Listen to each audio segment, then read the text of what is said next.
The old Grady place on Cypress Lane had been empty for 20 years. Everyone in our small town knew the story.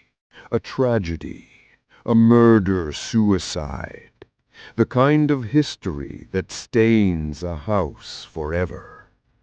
We called it the Shadow House, because even on the brightest day it seemed to be swallowed by darkness. My friends and I, being stupid and 17, decided it would be the perfect place to spend Halloween night. We brought sleeping bags, a battery-powered lantern, and a cooler of soda. The air inside was thick and cold, smelling of rot and dried blood. We tried to laugh it off, telling jokes that fell flat in the oppressive silence. As the moon rose, Mark, our resident thrill-seeker, found it. A loose floorboard in the master bedroom hid a small metal lockbox. Inside wasn't treasure, but a book. Its cover was made of a leather that felt unnervingly like human skin, and it was bound with a crude iron clasp. There was writing on the first page, in a rusty brown ink that flaked to the touch. It was a name, Alastor, and beneath it a warning. Do not speak the words. Naturally, Jake, who had had too much to drink, thought it was a great idea. He snatched the book and held it up in the lantern light. He started reading the words aloud. They were guttural, horrible sounds that didn't seem to come from a human language. They clawed at the air. The temperature in the room plummeted. The lantern flickered. And then we heard the first laugh. It was a dry, rasping sound, like bones grinding together, coming from the corner of the room where the shadows were deepest. We fell silent, our bravado gone. The laughter came again, closer this time.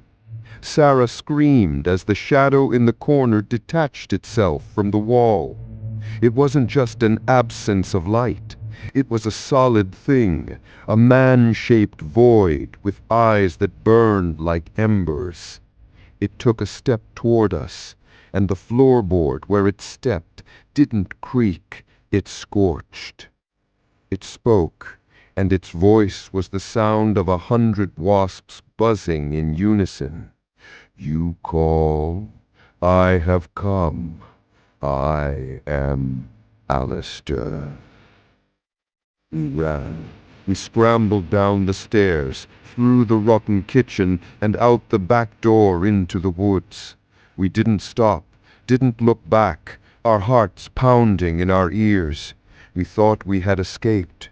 We were wrong. The next day, Jake was gone.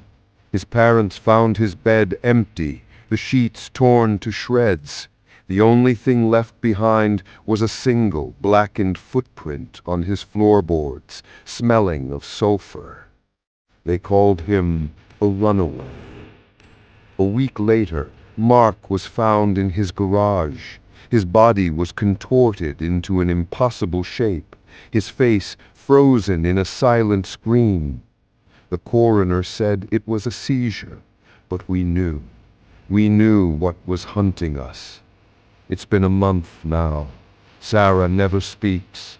She just sits and stares at the wall, whispering the name Alastor over and over.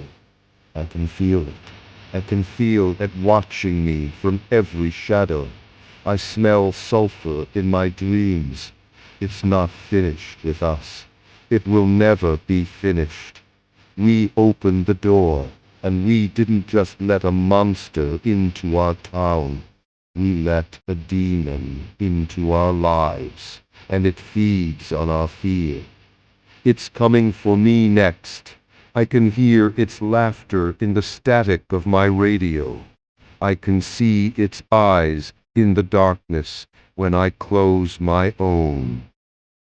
Behold, I have come.